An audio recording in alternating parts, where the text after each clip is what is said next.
২২০টি cinema নিয়ে আয়োজন করা হয়েছে এবারের ঢাকা আন্তর্জাতিক চলচ্চিত্র উৎসব।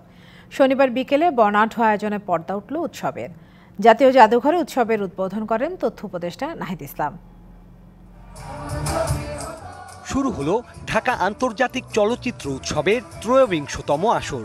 রেইনবো চলচ্চিত্র সংসদ আয়োজিত এই উৎসবের উদ্বোধনী আয়োজনে ছিল তারকাদের মিলন মেলা।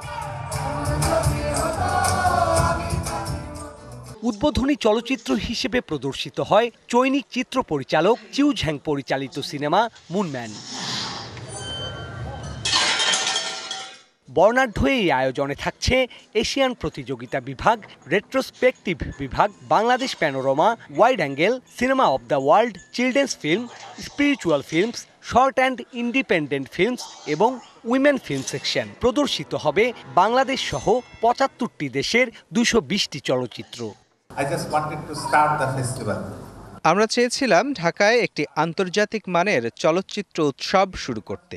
দিনে দিনে ২৩টি আসর আমরা আয়োজন করতে পেরেছি। আশা করছি এই যাত্রা অব্যাহত থাকবে। এটা একটা ফিল্মের একটা বড় ব্যাপার। ফিল্মের মানুষগুলো অন্য দেশের আর্টিস্টদের সঙ্গে, ডিরেক্টরদের সঙ্গে, সকলের সঙ্গে একটা যোগাযোগ হবে, কথা হবে, আলাপ আলোচনা করবে।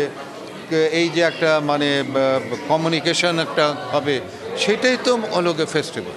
নিউ সানসিল্ক ব্ল্যাক শাইন, নজর কাড়া শাইনি চুলের নাম্বার 1 চয়েস। উৎসবের উদ্বোধন করে দেশের চলচ্চিত্রের সার্বিক উন্নয়নের লক্ষ্যে কাজ করে যাওয়ার কথা জানান তথ্য ও সম্প্রচার উপদেষ্টা। আমাদের যে কালচারাল এক্সচেঞ্জের জন্য আন্তর্জাতিক অঙ্গনে কী ধরনের ছবি হচ্ছে, সিনেমা হচ্ছে, সেটির সাথে যেরকম আমরা পরিচিত হতে পারছি, আবার একই সাথে আমাদের দেশের ছবিগুলো কিন্তু ৪৪টির মতো ছবি কিন্তু প্রদর্শনী হবে। ফলে এটি আমাদের জন্য একটি গৌরবেরও।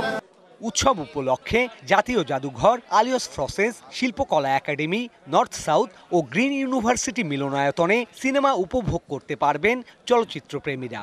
২ শতাধিক ছবি এবার দেখানো হচ্ছে এবং এই ছবিগুলোর মধ্যে ৪৪টি চলচ্চিত্র বাংলাদেশের রয়েছে। স্পেশালি ইয়াং ফিল্ম মেকারদের ভিতরে খুব ভালো কিছু সিনেমা চোখে পড়েছে। আমাদের উচিত আমাদের এফডিসি ঘরানার যারা ডিরেক্টর প্রডিউসার আছে তাদেরকে এখানে ইনভাইট করা। বর্ণাঢ্য এই উৎসব চলবে আগামী 18 জানুয়ারি পর্যন্ত।